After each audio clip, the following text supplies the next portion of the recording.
Google പിക്സലിൽ astro photography ചെയ്യാൻ ഉദ്ദേശിക്കുന്നവർക്ക് നമ്മുടെ ക്യാമറ സെറ്റിംഗ്സിൽ ഡയറക്റ്റ് നോക്കുകയാണെന്നുണ്ടെങ്കിൽ അങ്ങനെ ഒരു ഓപ്ഷൻ നമുക്ക് കാണാൻ പറ്റില്ല കേട്ടോ. അപ്പോൾ അത് ഇത്തിരി ഹൈഡായിട്ടാണ് കിടക്കുന്നത്. നോർമലി നമ്മൾ സെറ്റിംഗ്സ് ക്യാമറ ഓൺ ആക്കിയിട്ട് ക്യാമറയിൽ നമുക്ക് പോർട്രേറ്റ് എന്നും ലോങ് എക്സ്പോസ് എന്നും അതുപോലെ ആക്ഷൻ മോഡ് എല്ലാം കാണിക്കും. പക്ഷേ ഇതിലൊരിടത്ത് നമുക്ക് ആസ്ട്രോ ഫോട്ടോഗ്രാഫി ഒരു ഓപ്ഷൻ വരില്ല. അപ്പോൾ അത് എങ്ങനെയാണ് എടുക്കേണ്ടതെന്ന് ഞാൻ ക്ലിയർ ആയിട്ടൊന്ന് കാണിച്ചു തരാം. അപ്പോൾ നമ്മൾ ആദ്യം ചെയ്യേണ്ടത് കയ്യിൽ നമ്മളെപ്പോഴും മസ്റ്റായിട്ട് ഒരു ട്രൈപോഡ് ഉണ്ടായിരിക്കണം. ട്രൈപോഡ് ഉണ്ടെങ്കിൽ മാത്രമേ നമുക്കിത് ആസ്ട്രോ ഫോട്ടോഗ്രാഫി ചെയ്യാനേ പറ്റുള്ളൂ. അപ്പോൾ ഇത് എവിടെയെങ്കിലും സ്റ്റേബിളായിട്ട് നമ്മൾ സെറ്റ് ചെയ്തതിന് ശേഷം അപ്പോൾ നമ്മൾ സ്റ്റേബിളായിട്ട് സെറ്റ് ചെയ്തിട്ട് ഇതിൽ നൈറ്റ് സൈറ്റ് എന്നുള്ള ഓപ്ഷൻ കാണും. ഈ നൈറ്റ് സൈറ്റ് എന്നുള്ള ഓപ്ഷൻ നമ്മൾ ഓൺ ആക്കിയിട്ട് ലൈറ്റൊന്നും ഇല്ലാതെ മാക്സിമം പൊല്യൂഷൻ ഒന്നും ഇല്ലാത്തൊരു സൈഡിൽ വയ്ക്കുക. അപ്പോൾ നമ്മളിങ്ങനെ വച്ചതിന് ശേഷം ഒരു 2-3 സെക്കൻഡ് കഴിയുമ്പോൾ മാത്രം ഇവിടെ ഇങ്ങനെ സ്റ്റാർ പോലെ ഒരു സിമ്പൽ കാണിക്കും.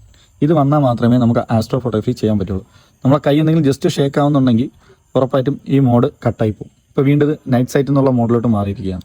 അപ്പോൾ നമുക്ക് വീണ്ടും അത് ഒരിടത്ത് സ്റ്റേബിളായിട്ട് വെച്ച് കണ്ടോ. ഇപ്പോൾ കണ്ടില്ലേ 2 സെക്കൻഡ് കഴിഞ്ഞപ്പോഴാണ് ഈ ഒരു ഓപ്ഷൻ വന്നിരിക്കുന്നത്.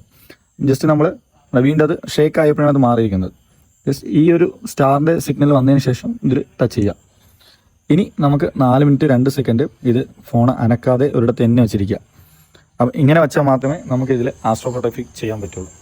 ഇത് ഗൂഗിൾ പിക്സൽ ഉപയോഗിക്കുന്ന പലർക്കും ഇത് അറിയാത്തവരുണ്ട് കേട്ടോ.